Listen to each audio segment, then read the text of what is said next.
ഇനി ആൾക്ക് എന്ത് കാലശേഷം എൻ്റേതെന്ന് പറയാൻ ഒന്നുമില്ലല്ലോ.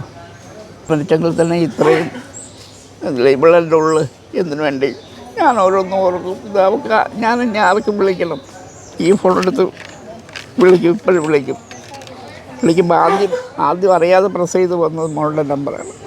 എനിക്ക് അത്ര അറിയാം. പെട്ടെന്ന് ഓഫ് ചെയ്യാനും പറയുന്നില്ലൊന്നും പറയുന്നില്ല. ഞാൻ പെട്ടെന്ന് അടുത്ത് കിടക്കുന്ന ഒരു ആൾ 2 കാലം തളർന്നേ, കേശവൻ ചേട്ടാ അയ്യോ എൻ്റെ മോള് മരിച്ചുപോയി കേശവൻ ചേട്ടാ എന്ന് ഞാൻ പറയും. പിന്നെ എന്താ പറയുന്നത് എനിക്കറിയാൻ വയ്യ. അതൊക്കെ സൂപ്രണ്ട് വന്നു.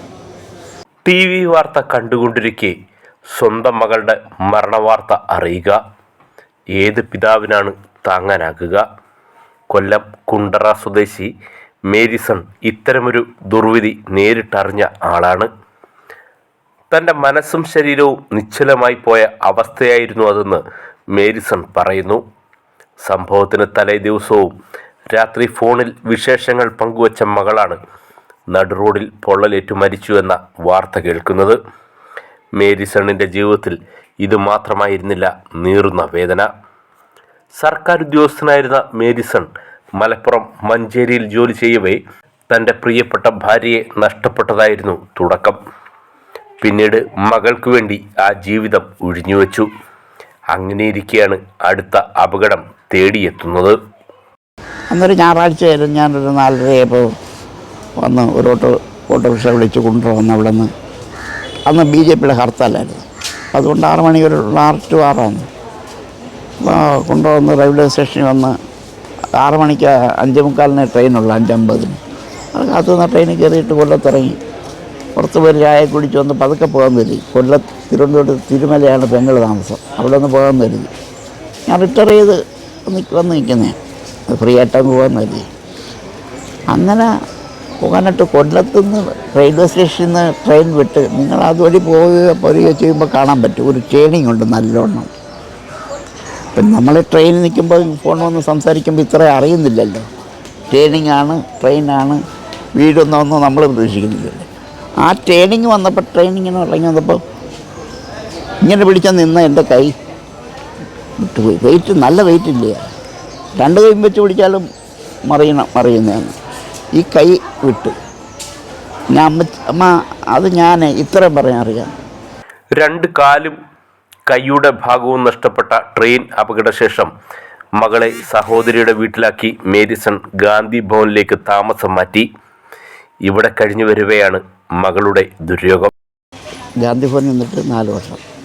അത് സുഹൃത്തുക്കൾ ഇവിടെ ഒന്ന് സോമരാജ് സാറിനെ കണ്ട് സംസാരിച്ച് 2 കാലം പോയ ആളാന്നൊക്കെ പറയുമ്പോൾ കൊണ്ടുപോകാൻ സാധാരണ ഒരു ഓർഫനേജ് അതിനൊക്കെ സൗകര്യം കിട്ടത്തില്ല.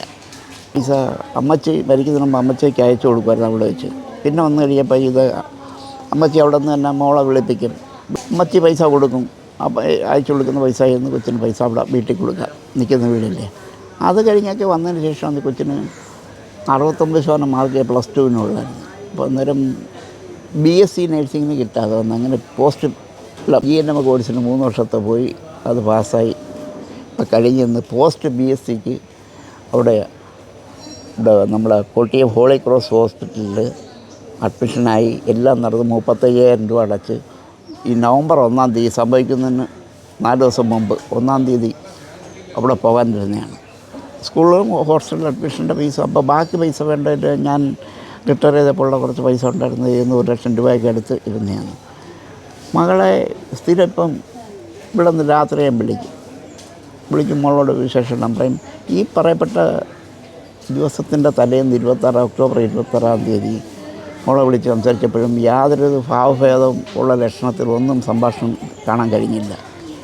മോളെ എന്തുണ്ടെന്നൊക്കെ ചോദിച്ചു. നാളെ വിളിക്കാം എന്നൊക്കെ പറയും. അപ്പോൾ കേട്ടിട്ടുണ്ടെന്നല്ല, അത് കണ്ടിട്ടില്ല.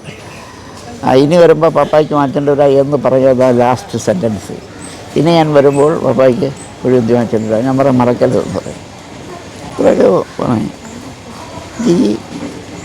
അങ്ങനെ വെച്ചാൽ അടുത്ത ദിവസം ഞാൻ ഇതുപോലെ 1 മണിക്ക് ഭക്ഷണമൊക്കെ കഴിഞ്ഞ് ഉറങ്ങാൻ കിടന്ന് ഇച്ചിരി സമയം മയങ്ങും 1 മണിക്കൂർ.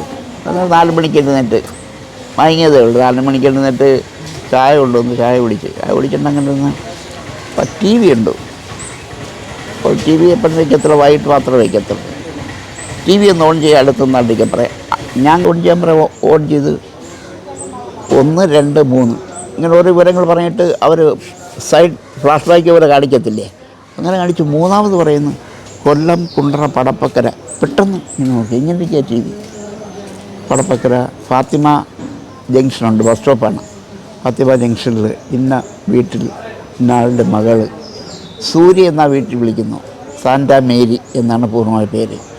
സൂര്യ എന്തോ എണ്ണ എന്തോ ഒഴിച്ച് ആത്മഹത്യ ചെയ്തു. ഇത്രയും കേട്ടോ, എനിക്ക് അത്ര അറിയാം. പെട്ടെന്ന് ഓഫ് ചെയ്യാനും പറയുന്നില്ലൊന്നും പറയുന്നില്ല. ഞാൻ മരിച്ചുപോയി കേട്ടോ ചേട്ടാന്ന് ഞാൻ പറയും. പിന്നെ എന്തോ പറയുമെന്ന് എനിക്കറിയാൻ വയ്യ. അതൊക്കെ സൂപ്രണ്ട് വന്നു. അവളുടെ മരണശേഷം പിടിച്ചു നിന്ന് എനിക്ക് എല്ലാ നിയന്ത്രണവും വിട്ടുപോയൊരു ദിവസമാണ്. അതിലൊക്കെ എത്രയോ ദുഷ്ടന്മാർ ഈ ലോകത്ത് ജീവിക്കുന്നു. ഞാനത്രയും ദുഷ്ടനായിരുന്നില്ലെന്ന് ഉറപ്പായിട്ട് ഞാൻ തന്നെ പറയുകയാണ്. ദൈവം കണ്ണടച്ചില്ല, അതുകൊണ്ടാണ് ഇന്ന് ഇവിടെ കഴിയേണ്ടി വന്നത്. മരിച്ചെങ്കിൽ തന്നെ ഇത്രയും ഇവളെൻ്റെ ഉള്ളിൽ എന്തിനു വേണ്ടി ഞാൻ ഓരോന്നും ഓർക്കും. ഇതൊക്കെ ഞാൻ ഇനി ആർക്കും വിളിക്കണം, ഈ ഫോൺ എടുത്ത് വിളിക്കും, ഇപ്പോഴും വിളിക്കുമ്പോൾ ആദ്യം അറിയാതെ പ്രസ് ചെയ്ത് വന്നത് മോളുടെ നമ്പറാണ്. ഇനി ആർക്ക് എന്ത് കാലശേഷം ഓർമ്മകൾ മായ്ക്കാൻ ഒരുപാട് പാടുപെടുന്നുണ്ട് ഇന്ന് മേരിസൺ. വിധിയെ പഴിക്കുകയല്ലാതെ മറ്റെന്ത് ചെയ്യാൻ? News bureau, Pathanapuram.